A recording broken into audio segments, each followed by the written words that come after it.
Alright, Trickers and Trickers, time to take a look at the final episode of the day, which is Trials and Tribble-ations. Luxley and Dolmar from Temporal Operations arrive on Deep Space Nine aboard the USS Nash and are welcomed to ops by Major Kira and Lieutenant Commander Dax. The investigators ask for Captain Sisko. Kira directs them to his office. Before they go in, Dax makes a joke about how temporal investigators are always on time. But this elicits absolutely no response from the apparently humorless investigators, who probably go into the captain's office. Excuse me. Sisko asks if they want anything to drink. They say they only want the truth. Domar asks Sisko why he took the USS Defiant back at time. Sisko says it was accidental, and he confirms that he is not contending their trip back was a predestination paradox. A statement which relieves the investigators, as they hate predestination paradoxes. They ask him to start at the beginning. Sisko tells them this may take some time and then assures them that he's not cracking a joke, something the investigators say they hate as well. Sisko tells them that 2 weeks prior, the Cardassian government has expressed a desire to return one of the Bajoran orbs they had procured during the occupation. Defiant traveled to Cardassia Prime under cloak to avoid detection by the Klingons to collect it, without knowing which orb it was or even if it were genuine, as many counterfeit orbs had emerged over the years. They were unaware of this at the time. They recovered it. They had indeed kept possession of the Orb of Time. Sisko and security locked the orb in crew quarters so it could be authenticated on Bajor. Before leaving Cardassia Prime, they took on a passenger. Commander Worf brings a man into the Defiant's mess hall who, upon seeing Chief O'Brien Dr. Bashir, expresses his relief to finally see humans again. Worf introduces the man as Barry Waddle, a human merchant who had been trapped on Cardassia when the Klingons attacked. He is an elderly, seemingly harmless man. Waddle says he deals in gemstones, mostly kevas and trillium. When orders are brought to Jinko from the replicator, he tells O'Brien and Bashir about how Cardassians drink hot fish juice in the morning, and that after being on Cardassia for a time, he was hoping for a Klingon invasion as they can make good coffee, if they are foul-smelling barbarians. He then knows Worf is there, apologizes to him, and steps away. O'Brien and Bashir gently tease Worf about his aroma, telling him it's a rather earthly, peaty aroma with a touch of lilac, which only serves to annoy Worf further. On the bridge, as the Defiant is halfway back to Deep Space Nine, and Sisko tells the investigators that he was finally beginning to relax, O'Brien relays the story of the incident in the mess hall to Worf, the word to Dax, and suggests that she mention lilac next time she sees him, which he refuses, suggesting she has her own way of torturing Worf. "Don't look at me," Sisko responds. At that moment, O'Brien announces a massive surge in chronoton radiation around the ship as the entire bridge glows brightly. The view screen shows nothing but white noise. The ship drops out of warp and decloaks as someone activates the transporter. Sisko orders Dax to get the ship back under cloak and deactivate the transporter, but it's already too late, as the individual has already left the ship. Just then, as the ship gets back under cloak, Dax tells Sisko that they are now over 200 light years from their previous position. Sisko orders the view screen activated, and the sight they see on the screen shocks them all. A Constitution-class starship, marked NCC-1701, the original Starfleet-registered USS Enterprise. In Sisko's office, Delmore asks him to specify which Federation starship is Airbus 5, but Luxley quickly corrects him, saying there are now 6. Sisko clarifies that it was the first Enterprise, the Constitution-class NCC-1701. The investigators sit back in their seats in horror at the realization that it is his ship, James Kirk's, which Sisko proudly confirms. The range investigators both call Kirk a menace, saying that his file, containing 17 separate temporal violations, is the biggest on record. That's what the Enterprise was doing, and Sisko says it was orbiting one of the old deep space stations, K7, exactly 105 years, 1 month, and 12 days previous. It started 4523.7, a Friday. Sisko's story continues. Back on the Defiant, a briefing is occurring with the senior staff. Worf and Odo have discovered that Waddle's real name is Arn Darvin, a Klingon surgically altered to appear human. Worf tells Sisko that the Anchor Darvin is, at that moment, on board K7, posing as a Federation official. Odo picks up and tells Sisko that the Anchor Darvin's mission was to derail Federation colonization in the efforts by poisoning a load of grain, which was, or rather is, stored on K7. However, in 18 hours, Kirk will expose Darvin and he will be arrested. Worf then tells them Worf tells him that Darvin's arrest ended his career. His skunk intelligence turned her back on Darvin, and he became an outcast. Probably spent the next 100 years eking out a meager living, posing as a human merchant. And then, in what Odo calls the final dignity, he was trapped on Cardassia by the Klingon invasion. Sisko was then able to pick up the rest of the story from there. Apparently, Darvin then heard rumors about an orb capable of taking him back in time. Bashir wonders if Darvin may be going to warn his younger self about Kirk. Dax thinks Darvin may be planning to kill Kirk. And not knowing how or when, Sisko says that they will have to search both K7 and the Enterprise without raising suspicions or altering the timeline themselves. Theoretically notes that the last thing he wants is a visit from Temporal Investigations when they get home. To blend in, Worf and Odo changed into civilian traders' clothing, as Sisko, Dax, O'Brien, and Bashir all changed into appropriate Starfleet uniforms, with Dax taking extra precaution applying makeup to cover up her spots. Stepping onto the corridor, Sisko, who was now wearing a command gold uniform with lieutenant stripes, sees Bashir, still signs as blue, albeit with an appropriately altered hairstyle. Sisko tells him that he went with lieutenant's rank because he didn't want to arouse suspicion. Just then, O'Brien appears in a red support uniform with ensign's insignia, and Bashir asks if Sisko and O'Brien are wearing the wrong colors. O'Brien asks if Bashir knows anything about this time period, as he denies having such knowledge, as he is a doctor, not a historian. Sisko clarifies that the colors were switched in Kirk's era. Daxon appears in the miniskirt uniform of the day, though in operations red rather than her usual science blue, say that women more or less. And the doctor surprisingly declares that he will like this time period. In the Defiance transport bay, O'Brien reports that the old-style Detroit sensors the Enterprise used allow for tiny interruptions in the scan cycle, enabling the Defiant to decloak for 3 seconds and beam everyone to where they need to go. Worf and Odo are sent to K7. Worf reports that most of K7 consists of storage areas and industrial fabrication facilities. And since securing a space station such as K7 is not as tight as it would be on a starship, they do not expect to have to take long to search the station. The other four go to the Enterprise, O'Shea and O'Brien together, and Dax and Sisko together, each paired to opposite ends of the ship. After reminding everyone to do their best not to interact with people from this time period, Sisko and Dax go first, beam to a turbolift and step into a corridor on the Enterprise. Bashir and O'Brien beam to another turbolift and try to proceed to Deck 21. O'Brien's focal command goes unheeded, and, not knowing what could be wrong with the turbolift, they try to check an intercom panel off to see what's happening when they're interrupted by the lift's doors opening. Admiral steps in, nods to O'Brien and Bashir, and takes one of the handles outside the turbolift and orders it to Deck 15. Sheepishly, O'Brien and Bashir take hold of the handles. Hear them, and Bashir whispers to O'Brien, "I won't tell anyone if you won't." Dax marvels at how many people are packed into the ship. Finding auxiliary communications juncture, Sisko plans to do repairs, and Dax admires the classic 23rd century design of the Starfleet tricorder she carries. Sisko quiets her before she attracts anyone's attention. On K7, Odo steps to the station spar and sits down at a table, discreetly pulling out a portable scanning device. As he does, the door opens again, admitting instant checkup and Lieutenant Uhura into the bar. As they walk up to the bar, a waitress asks Odo what he would like to drink. He tries to order Rata Jinko. When the waitress tells him he is the second person who ordered that today, he asks who the other one was. She says it was an elderly human male.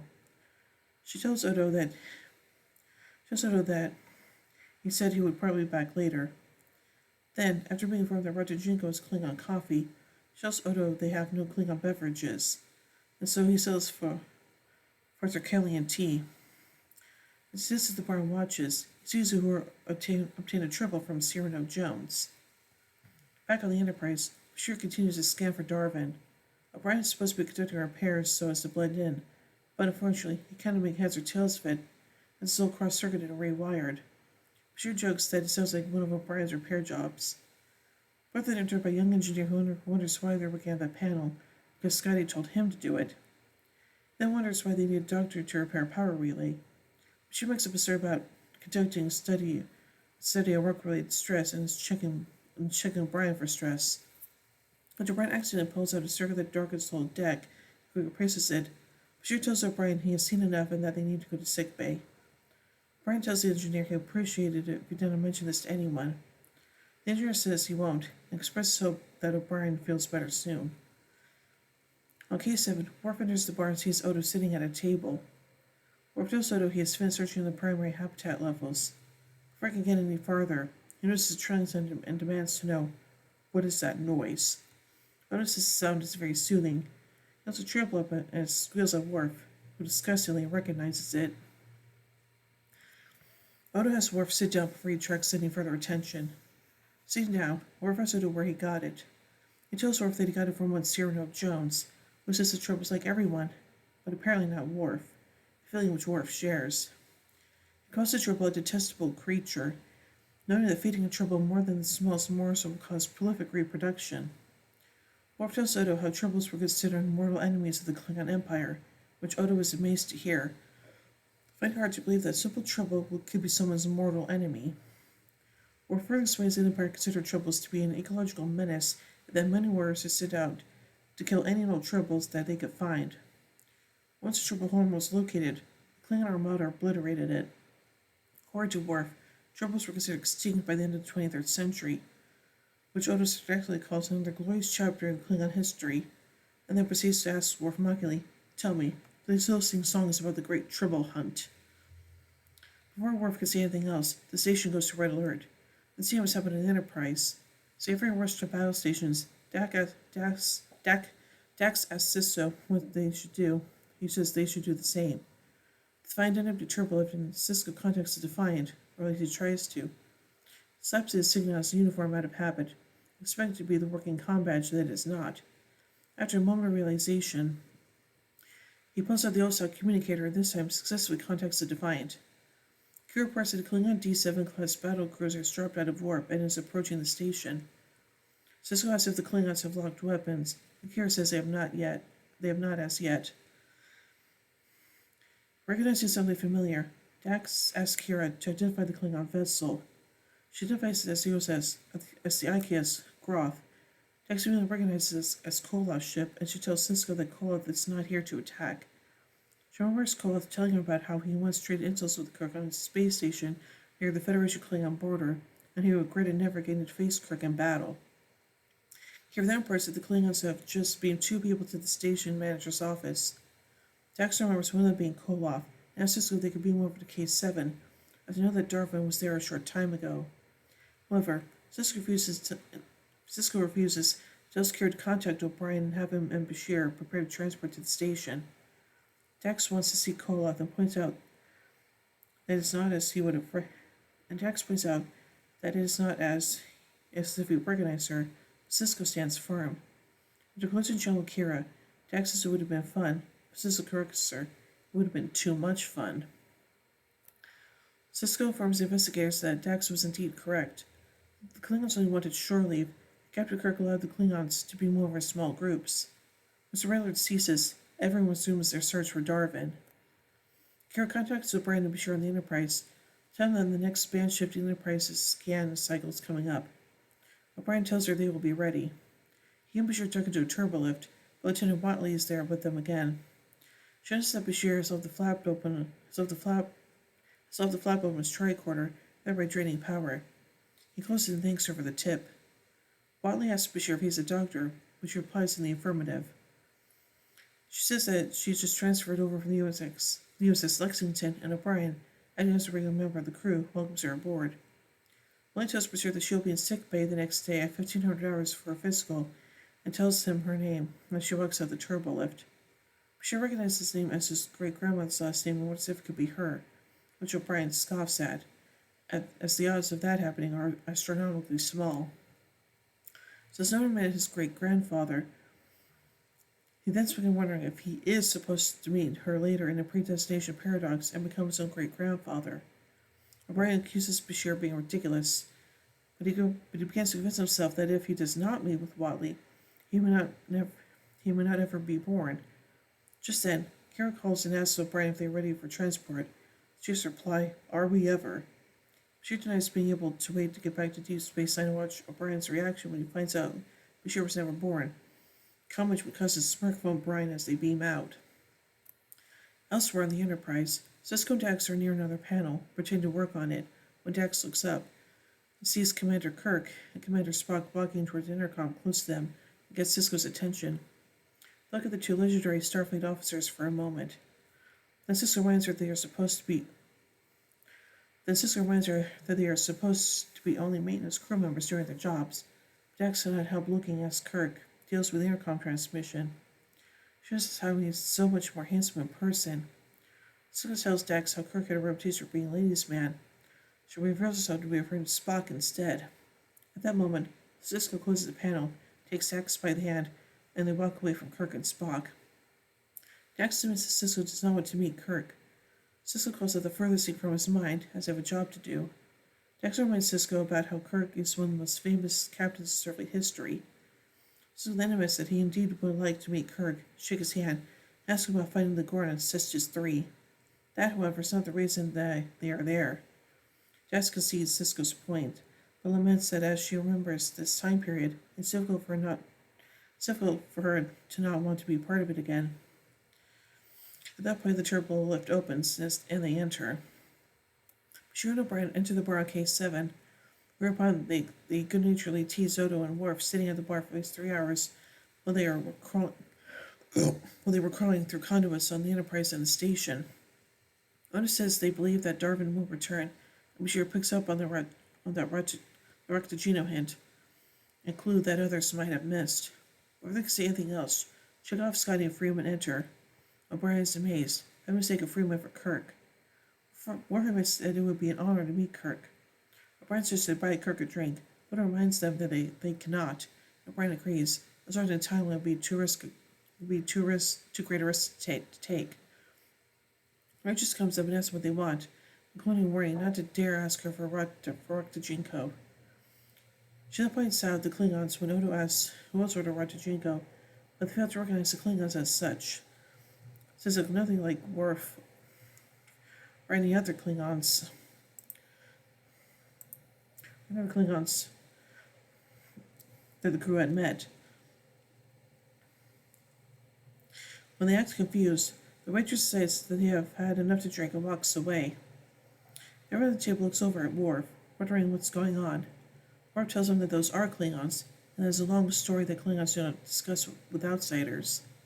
Meanwhile, the Klingon named Korax has spent his time loudly insulting Kirk, trying to get a rise out of the Enterprise officers. Chekhov stands up to fight, but Scotty restrains him, saying they can take a few insults.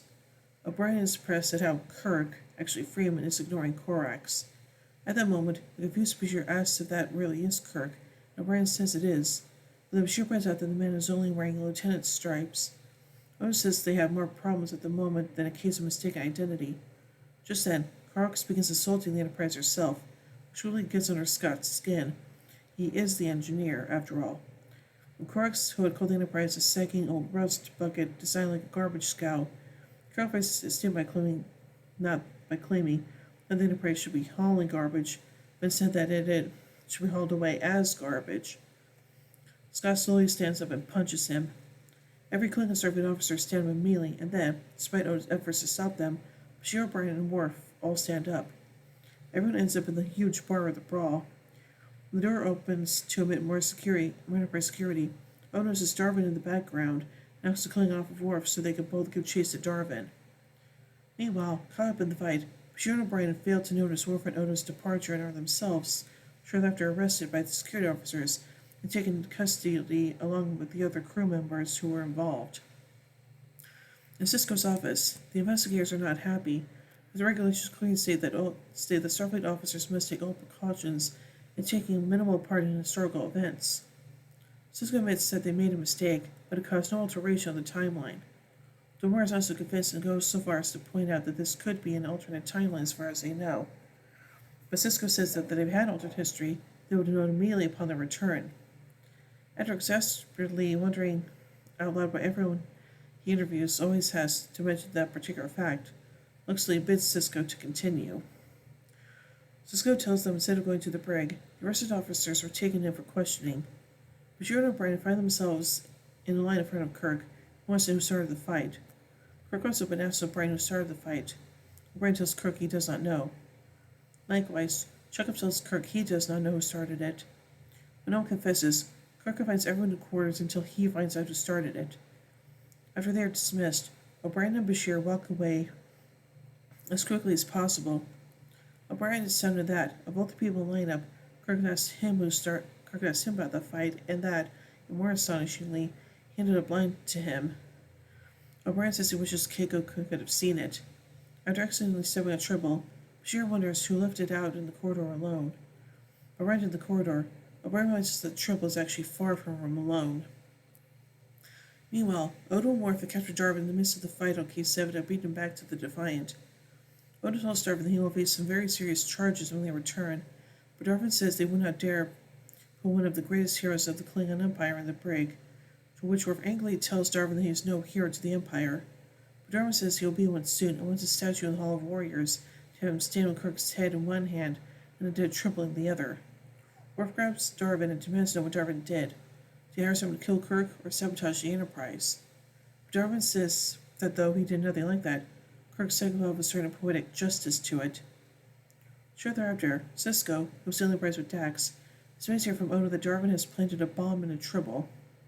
Odo describes it as revenge from Darvin, as in the original timeline, Kirk noticed how Tribble reacted to the younger Darvin and realized he was a Klingon. While Darvin has obviously refused to reveal the bomb's location, he did say it would go off within the hour. Dax suggests they risk going to the bridge and using the internal sensors to scan the ship within minutes. Sisko agrees and orders everyone else to search K7 for the bomb. However, Odo suggests that Worf remain on the Defiant due to his mutual dislike of Tribbles, to which Sisko agrees. However, O'Brien is concerned that they may not be able to reach the station's internal sensors. Sisko tells them that then he will have to manually scan every Tribble on the station. O'Brien, in disbelief, says there may be thousands. Bashir knows it could be hundreds of thousands. Dax has already worked out the number as 1,771,561, starting with one Tribble, producing an average litter every 12 hours, or a period of 3 days. Sisko tells everyone they have their orders and closes the channel. Later on the bridge, Sisko is sitting at a station with Dax and standing over by the engineering station when Kirk comes onto the bridge. He tries to sit in his chair, but ends up accidentally sitting on Tribble. When in the Tribble, Kirk looks over at Dax, who smiles and shrugs at him, and then calls Dr. McCoy to the bridge. Dax steps over and tells Sisko that she has reworked the sensor interface. Sisko scans the bridge. No explosives are found, which leaves Dax as she almost expected the Tribble Kirk sat on to explode. Nothing is found in the first 6 decks either. Just then, McCoy comes onto the bridge and begins talking to Kirk. Dax seems to recognize him, and Sisko identifies him as McCoy, the ship's doctor. Just then, Dax recognizes him, having met him when he was a medical student at Ole Miss. Sisko asks if it's Curzon who met him. She was actually Emily, when she was on Earth judging a gymnastics competition.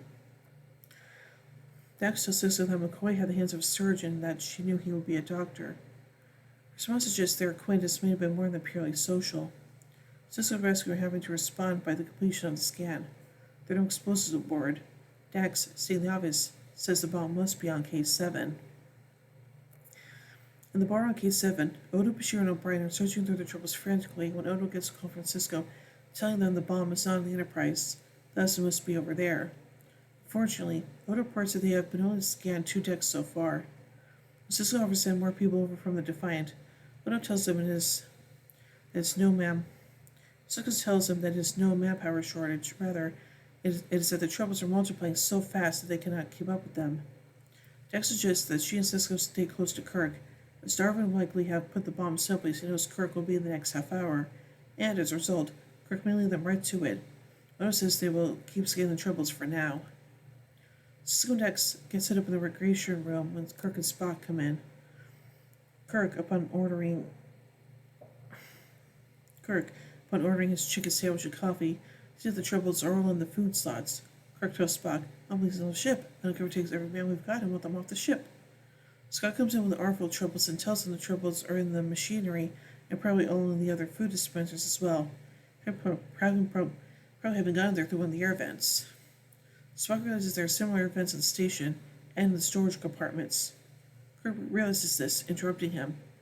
Sisko was given a clue then, and he and Dax beam to K7 and climb down one of the storage compartments to begin scanning Troubles for the explosive.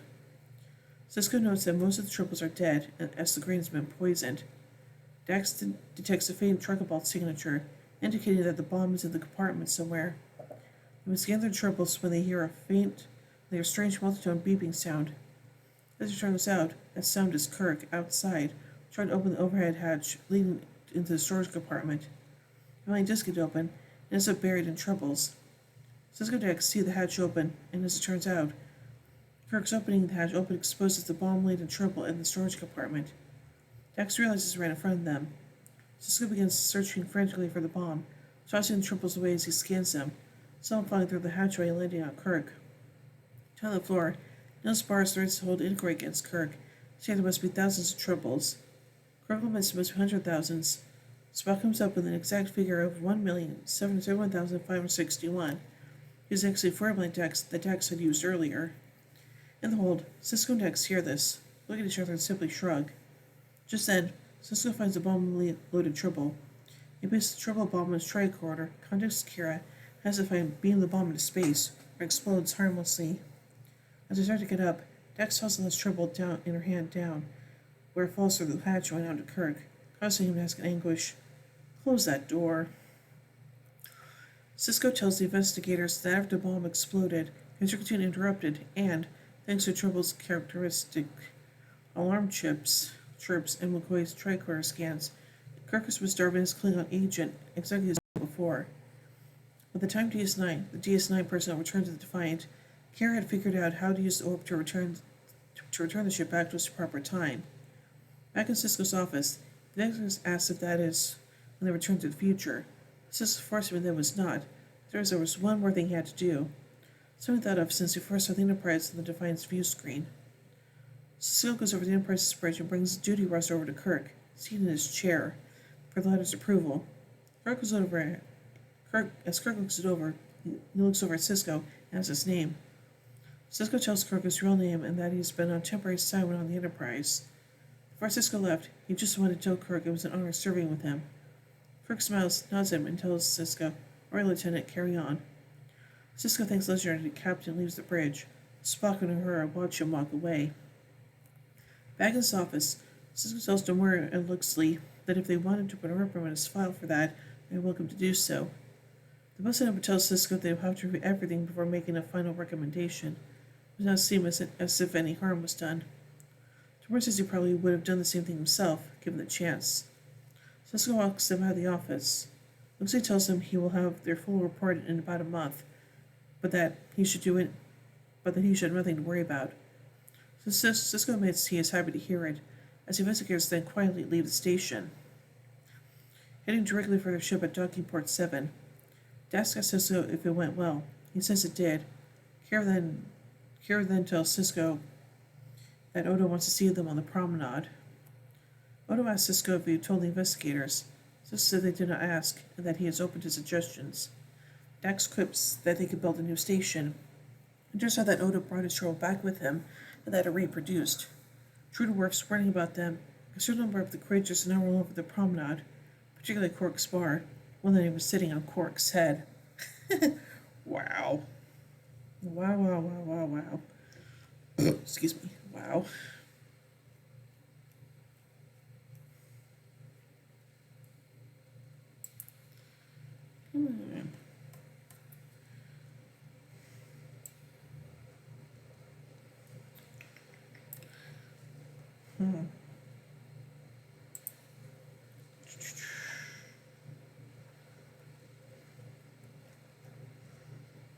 There we go. Okay. Alright, so let's take a look at the first episode, beginning with the filming. The producer specifically chose Jonathan West to direct this episode due to his cinematography training. According to West, he shot the episode as if it were actually 1967, with lens choices and lighting techniques which gave the episode a 60s look. He also used a slower speed film stock with finer grain and a different color saturation.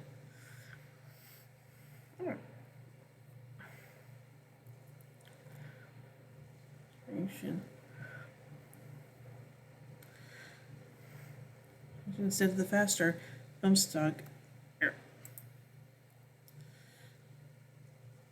it's faster film stock used with 24th century scenes. the far more closely matching the stock that TOS would have used in 1967. The film elements from the original Triple Tribbles episode were used and transferred digitally instead of using the 1980s analog flying spot scan transfers that were on professional format 1-inch Type C open reel videotape, so there wouldn't be a difference in quality between the original scenes and the new Deep Space Nine scenes, especially for scenes where the characters from both shows were in the same shot. Contrary to the normal technique of chroma key shooting, in which the new footage is shot with a blue or green background in order to allow the computer to easily place the characters in another piece of footage, the scene in which Dax and Cisco are working behind Kirk and Spot was shot with an actual set background and then placed into the existing footage. This is due to the fact that there was no panel for Cisco and Dax to pretend to repair in the original shot. Creating the footage for scenes such as the fight with the Klingons took almost a full week to shoot due to the number of components involved, the complexity of staging, and other minor details. More crude blue screen techniques had actually already been employed in the Star Trek franchise for combining new performances with pre-existing footage. In fact, it had previously been employed in the Orlando, Florida venue of the Star Trek Adventure live performance attraction. Everything in the TOSs was created faithfully right down to the blinking lights on the bridge, which the crew recreated by freeze-framing and painstakingly examining the TOS footage. Everything from the turbolift control panels to the wall intercoms to basic surface textures and backlit graphics in the corridors were reproduced exactly as they originally appeared. Even the pattern of the head graphics in the Enterprise is identical to the original. In Trials and Tribble-ations, a historic endeavor, featured on the DS9 Season 5 DVD, production designer Herman Zimmerman explained that he had just returned to Deep Space Nine from working on Star Trek First Contact, as Trials and Tribble-ations was going into early pre-production. Zimmerman knows that the art department was drawing up construction plans as to build the Enterprise sets using only the floor plans they could find on the Paramount lot. However, these plans had an incorrect scale which put the Enterprise's corridors at 7.5 feet wide, and Zimmerman noted they were actually 12 feet wide. He points out that if he hadn't returned at that moment, the Enterprises would have been in 5/8 scale. However, there were some minor details that didn't come out as planned. In support for the novelization, David Gerald, who wrote the original episode, spoke about his involvement in production on the anniversary episode. Among other things, he tells how Robert H. Justman pointed out during a visit to set that both the wall paneling and the orange mesh screen in front of the set ladder were not right. Michael Okuda explained that those were the only two things they could not perfectly recreate, as a company that made the reflective plastic had gone out of business 10 years earlier, and that no one else produced that kind. The clip featuring Cisco meeting Kirk was created with footage from Mirror Mirror rather than the Trouble Troubles, taking Kirk's introduction to the Prime Universe, Marlena Moreau inserting Cisco in Moreau's place. When Jadzia, Benjamin and Cisco entered the corridor aboard the USS Enterprise, the reactions of the actors are genuine, as they had not been on the set prior to that shot, and were truly amazed by how faithfully the set recreated the look and feel of TOS. According to Terry Farrell, quote, "What was great was that we were supposed to react to says like, wow, we're in the Enterprise. It was easy because we felt like, wow, we're in the Enterprise. It looks so real," end quote. This technique is commonly used in Hollywood. For example, two performers whose characters will be meeting for the first time may be kept separate prior to filming in order to evoke a more genuine reaction. Director Rich Colby employed this technique during the shooting of the sixth season episode The Sound of Her Voice, where he did not allow Deborah Wilson to meet any of the recurring cast until after the shoot was completed. When Kirk sits on Tribble in his captain's chair, Dax is sitting right where he looks and shrugs sympathetically towards him. In Trials and Tribble-ations, United Two Legends, featured on the DS9 Season 5 DVD, Terry Farrell claims that director Jonathan West insisted, much to her delight, that the list be as short as possible, since, if it went on too long, fans would be hard-pressed to believe that Kirk would not make a point of introducing himself to such a beautiful young officer new to a ship. According to Terry Farrell, it was easier to direct with stock footage than real people, due to the fact that they could watch the existing footage and observe exactly what the other person would be doing in the scene. The scene in which Dax is on the bridge of the Enterprise took 12 takes because of the complexity involved in the timing of the shoot. Reportedly, the DS9 stunt crew had both a good challenge and a good time adjusting to the old school brawling style used in the episode's fight scenes. And now on to filming the models. The original Enterprise, now in the Smithsonian Museum exhibit, had been refurbished and altered slightly over the years. Knowing that fans would inspect every minor detail of the episode for consistency, staff consulted sketches made for the original series and had special set of plans made for the new model's construction. They even inspected it with a magnifying glass to ensure that everything was perfect. The original model, Space Station K7, had been lost by the time this episode was made. The recreation used the new footage was created as faithfully as possible by watching the original episode as any fan might. And now onto the music. In relation to make the show feel as close as to the spirit of the original as possible, Ronald D. Moore has commented, quote, "My only regret was the music. I had hoped it would be more like the original score, and I thought it would hurt the show, particularly during the ballroom brawl, by changing the tone of the scene. Ren and I also had this idea to redo the entire end title sequence as an homage to the original series, with return shots and various DS9 episodes in the background, TOS end credit music, and changing the font of our credits to match theirs. That idea never got far, chiefly because we were the only proponents of it, and also because the show was so far over budget that we couldn't afford to spend any more money anyway." End quote. To date, the only episodes of a Star Trek show to have changed title and credit sequences for specific episodes have been the Star Trek Mirror Universe episodes, In a Mirror Darkly and In a Mirror Darkly Part 2, and the Discovery episode, You Could Take My Hand, which featured a modified end credit sequence. So let's take a look at some trivia around this episode, beginning with the connections to TOS. In the original episode, after Kirk opens the cargo hold door and his shower of tribbles, lone tribbles continue to follow him one by one every minute or so for the rest of the scene. This episode provides an explanation. Sisko and Dax are hiding in the cargo hold, scanning all the troubles and then tossing them out the door. The number of troubles that Dax calculates is the same number that Spock determined in the original episode. Odo makes a comment to Worf about humanoids liking small furry animals, especially if they make a pleasing sound. A similar line was used by Leonard McCoy in the original episode. Sisko's line of storage compartments, and the episode is the same as Kirk's line from Trouble with Troubles. Agent Luxley mentions that James T. Kirk has made 17 temporal violations. Kirk went back in time on at least 7 separate occasions. The term D7, in reference to the original Klingon battlecruiser, started out as an inside joke between William Shatner and Leonard Nimoy. It eventually became a reference to this type of battleship, but it wasn't official until this episode. The designation had been used since 1979 in the game Starfleet Battles for that particular class of ship. As Dax tells Sisko how much more handsome Spock was in the flesh, the Kirk bears dialogue in the background is actually taken from their later confrontation at the station after Sarah and Jones had been detained. Sisko's comment about asking Kirk about fighting the Gorn Sisters 3 is a reference to Arena, where Kirk and a landing party exchanged fire with the Gorn on the planet's surface. Sisko said if he could, without causing harm to the timeline, he would ask Kirk about his confrontation with the Gorn on Sisters 3, referencing hand-to-hand battle against the Gorn on that planet in which Kirk participated. Sisko, Brandon, and Bashir appear in the hallway Leo says to find on 23rd century uniforms. Bashir thinks that Sisko and O'Brien put on the wrong shirts because of the color. When in the 23rd century, the command and engineering codes were reversed.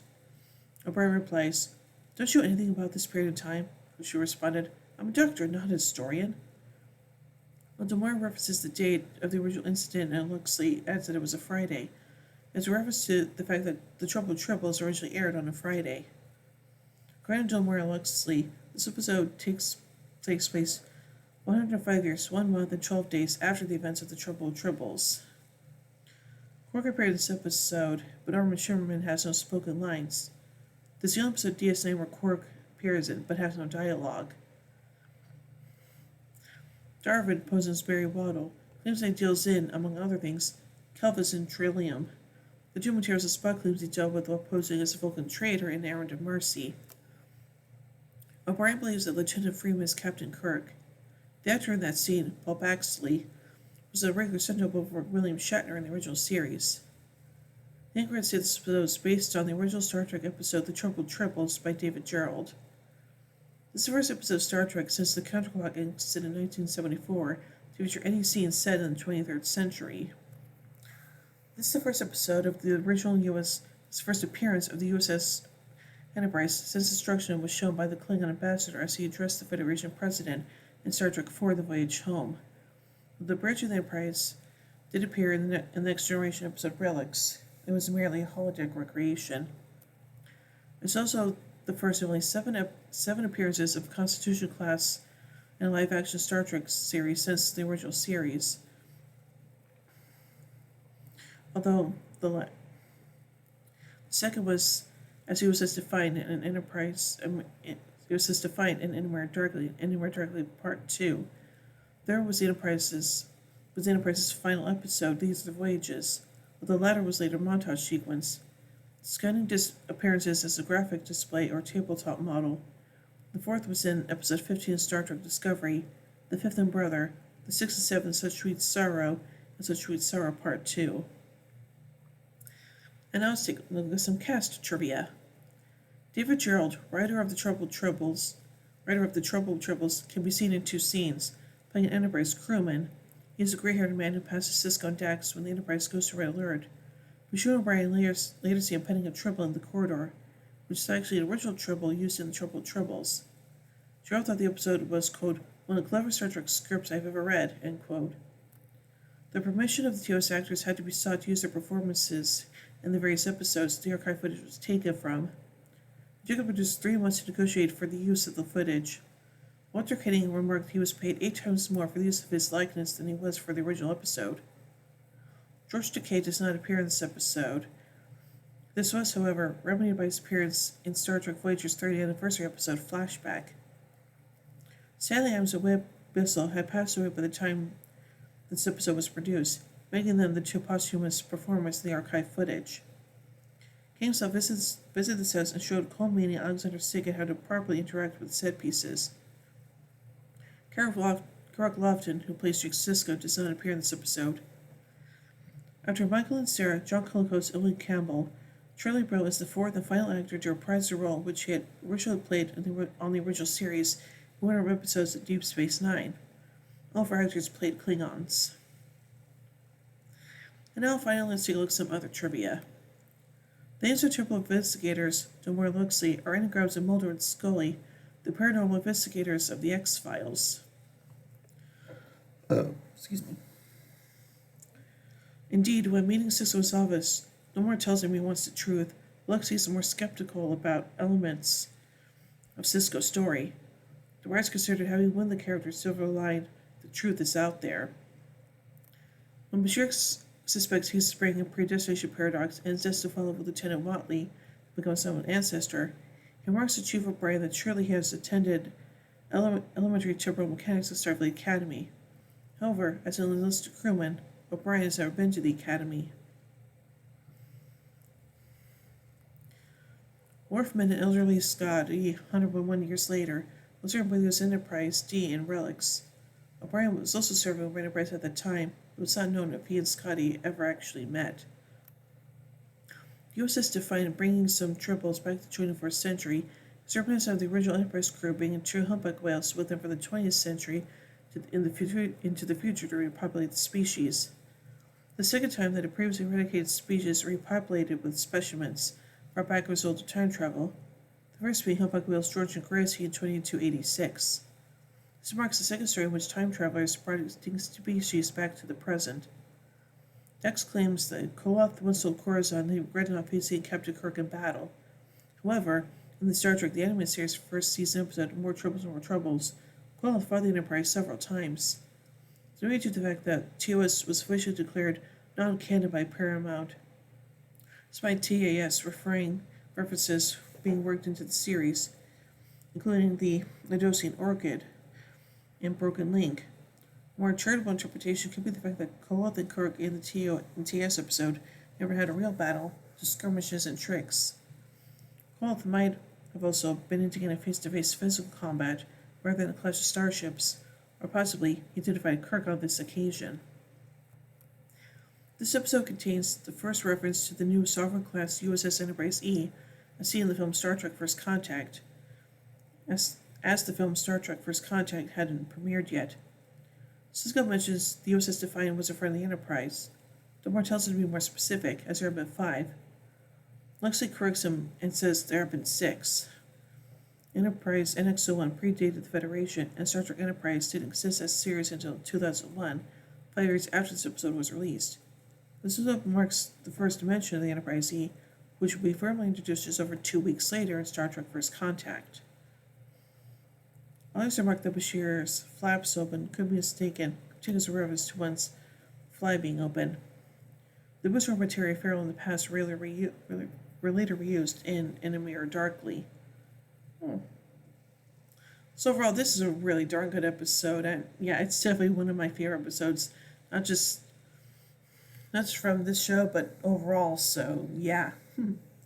So overall, I give Trials and Tribble-ations 5 warp cores out of 5. Anyway, tune tomorrow's wait till the next episode. Let he who is without sin. So until then, live long and prosper, everybody.